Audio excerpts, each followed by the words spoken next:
Ouais mec, j'ai reçu le colis, on va faire l'enceinte Bluetooth, je reviens, je vais chercher les trucs, fais pas le con surtout. Hein. Ouais, t'inquiète.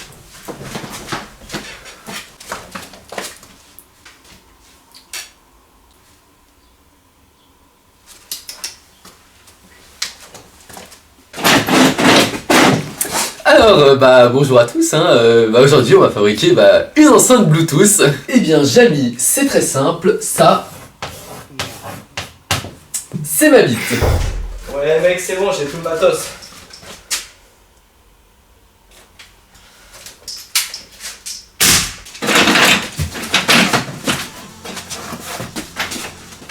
Putain, encore un cadavre dans ma cave là. Bon déjà ça non. Et donc pour la partie théorique, eh bien Jamy, c'est très simple. On va commencer par une structure en métal qui aura la forme à peu près parallélépipédique. Je sais pas si ça se dit mais on verra bien. Ensuite on va relier tout ça, donc ça sera avec de l'acier soudé au MIG, parce que évidemment tout le monde a un MIG. Et on va mettre un gros speaker pour le bass qui va se situer derrière, enfin genre là derrière, bref vous allez voir. Et ici on va en mettre deux devant. Et puis à l'intérieur on va caler un pack de lithium-ion 6S et un amplificateur Bluetooth. Et donc c'est parti pour la partie construction. Donc pour la batterie, pour l'enceinte Bluetooth, on va utiliser 3 accus Li-ion qu'on va monter en série. Donc pour avoir à la fin une batterie 3S. On va avoir une prise d'équilibrage qui va se mettre entre les différents éléments pour pouvoir recharger cette batterie grâce à un IMAX B6. Et on va aussi utiliser une carte de contrôle BMS pour éviter la surcharge ou la sous-charge d'un des accus et donc éviter la destruction d'un des accus de la batterie.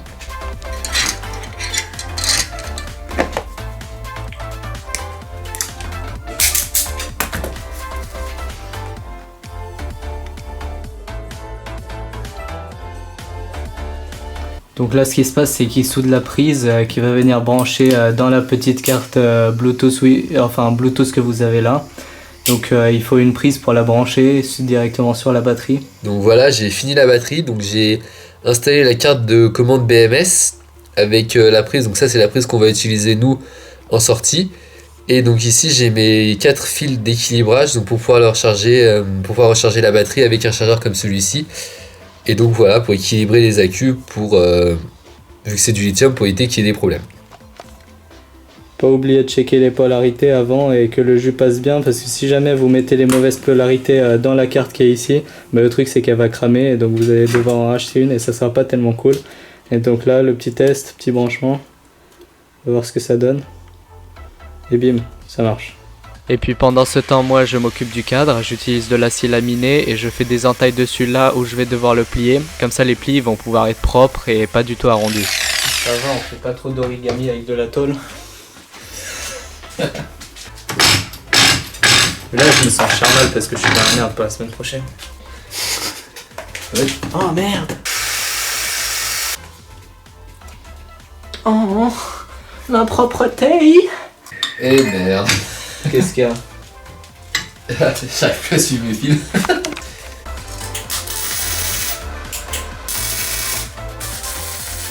Voilà, donc j'ai pointé les deux trapèzes, on peut voir qu'ils sont à peu près assez symétriques, j'ai essayé de les faire exactement de la même taille. Et donc maintenant ce qu'il reste à faire, c'est de les distancer et de les relier avec une autre plaque comme ça. Et là sur les façades, on va recouvrir avec du plexiglas blanc.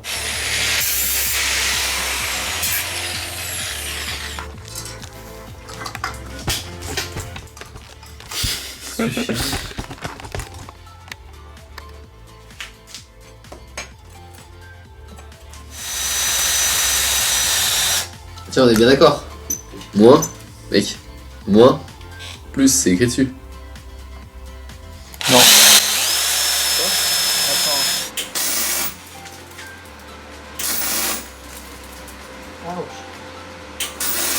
Voilà, donc ici on a la batterie composée de 3 accus lithium-ion. Donc si jamais l'autonomie ne me satisfait pas, j'utiliserai encore 3 que je vais mettre en parallèle avec cela. Donc ici on a une sortie pour la recharger, la prise de balance qui va être branchée toujours dans l'IMAX B6. Ici on a la deuxième sortie qui est reliée à l'entrée, donc à l'alimentation de l'amplificateur. Ici on a la sortie left et la sortie right. Non, c'est l'inverse en fait, c'est la right et la left. Donc pour le right, j'ai mis sur le gros subwoofer, donc sans filtre analogique, contrairement au left où j'ai mis donc un filtre analogique pour filtrer les basses fréquences et pour faire passer les hautes fréquences. Parce qu'on va se servir plutôt de ces speakers en tant que tweeter. Parce que les basses ils aiment pas trop, ils saturent au bout d'un moment, donc c'est pour ça que j'ai utilisé un filtre analogique. Évidemment le lien sera dans la description. Et donc on a aussi de l'autre côté donc la partie boîtier que j'ai entièrement fini de réaliser. Donc elle est en acier, bien résistant, tout ça, un truc de chantier. J'ai fait les soudures, il est encore un petit peu chaud. Donc ici à ce niveau là, non, derrière on va fixer le gros subwoofer. Sur le panneau avant on va fixer les deux tweeters. Donc on verra si jamais on les utilise en tant que tweeter ou pas. Et sur les côtés, donc évidemment j'ai fait des trous pour fixer du coup les panneaux qu'on va découper, ils seront faits en plexiglas. Et du coup vas-y, tu peux faire le test, tu peux envoyer une musique, on va voir.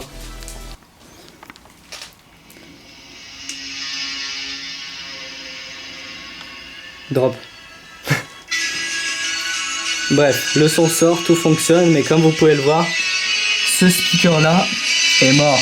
Donc je tenais à le préciser, ouais je l'ai reçu mort, donc ce qu'on va faire c'est que je vais en commander un autre et puis c'est pas grave, vu au prix c'est pas dramatique. Mais donc du coup je vais utiliser l'enceinte avec ces deux speakers et puis ça on verra plus tard.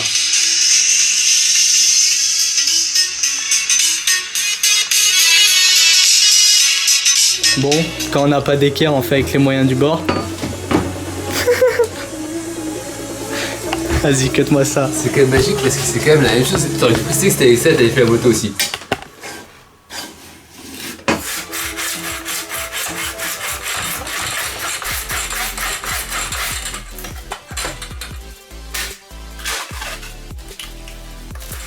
Oh yeah.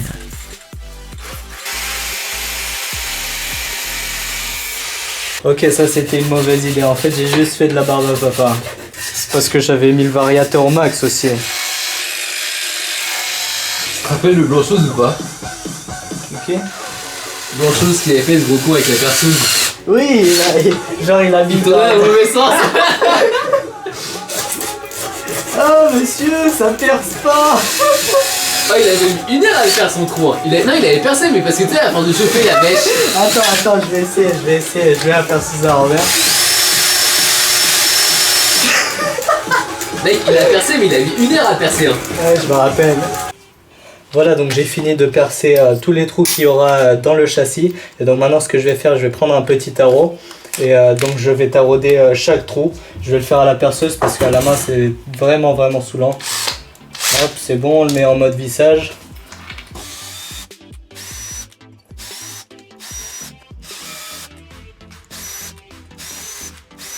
Et donc ici, on va glisser un des petits speakers. Aïe.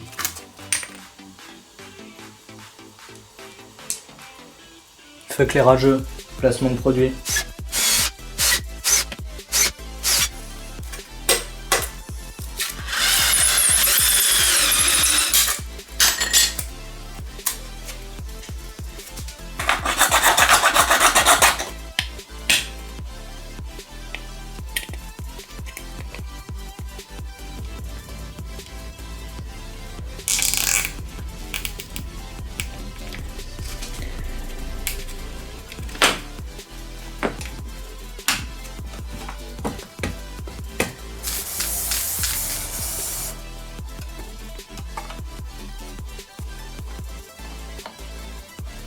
Petite astuce pour repérer des trous, on met le flash en dessous, hop hop hop, on vise à peu près au milieu.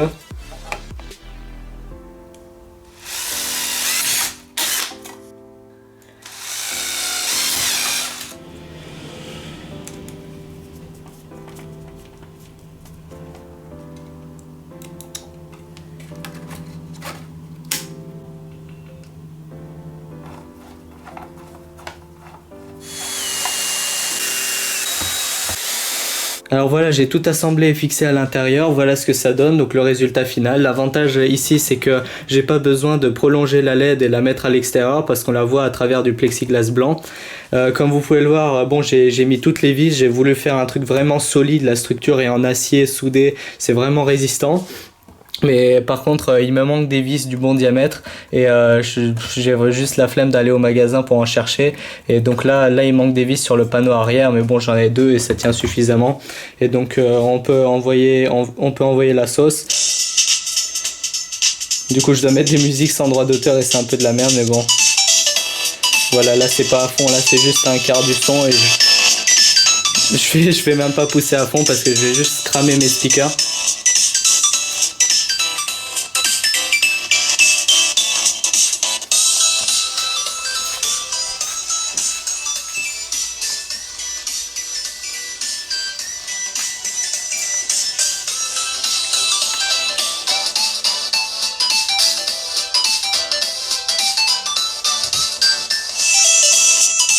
Par contre, comme vous pouvez le remarquer, le son est assez aigu et raye un peu les tympans et c'est totalement normal parce que le son qu'on a ici sur ces speakers, eh bien, il passe à travers le filtre analogique qui coupe les fréquences basses et du coup, étant donné que le subwoofer derrière ne fait pas son boulot, vu qu'il marche pas, et bah, du coup, le son est très aigu et ça devrait être réparé quand je vais recevoir le nouveau subwoofer et donc on verra ça après. Voilà, donc cette vidéo touche à sa fin, j'espère qu'elle vous aura plu, même si j'avoue qu'on est passé un petit peu vite sur les différentes étapes de la construction et notamment sur la partie électronique, mais je me dis que faire une vidéo fabriquer une enceinte Bluetooth c'est vraiment pas original comme truc et il y a des tonnes de gens qui en ont fait et du coup si jamais vous avez un doute sur les branchements et ma vidéo n'a pas été assez claire, n'hésitez pas à checker les vidéos des autres pour voir comment on fait les branchements et tout ça. Moi en fait j'ai fait cette vidéo tout simplement parce que j'avais besoin d'une enceinte Bluetooth qui est portable, fiable et de qualité et assez résistante et du coup j'en profite pour vous montrer une différente façon de faire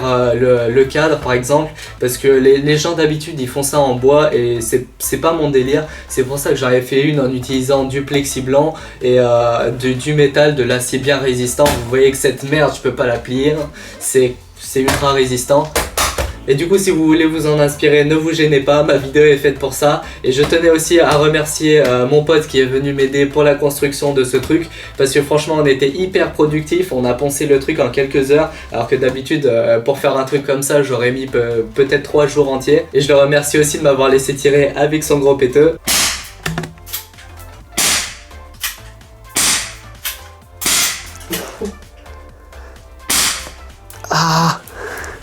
Et donc sur ce je vous laisse et je vous dis à très bientôt pour la vidéo test de la moto que j'ai d'ailleurs voulu faire avant mais la météo elle a pas voulu ainsi. Et du coup je vous dis au revoir à tous et à bientôt pour de nouvelles vidéos.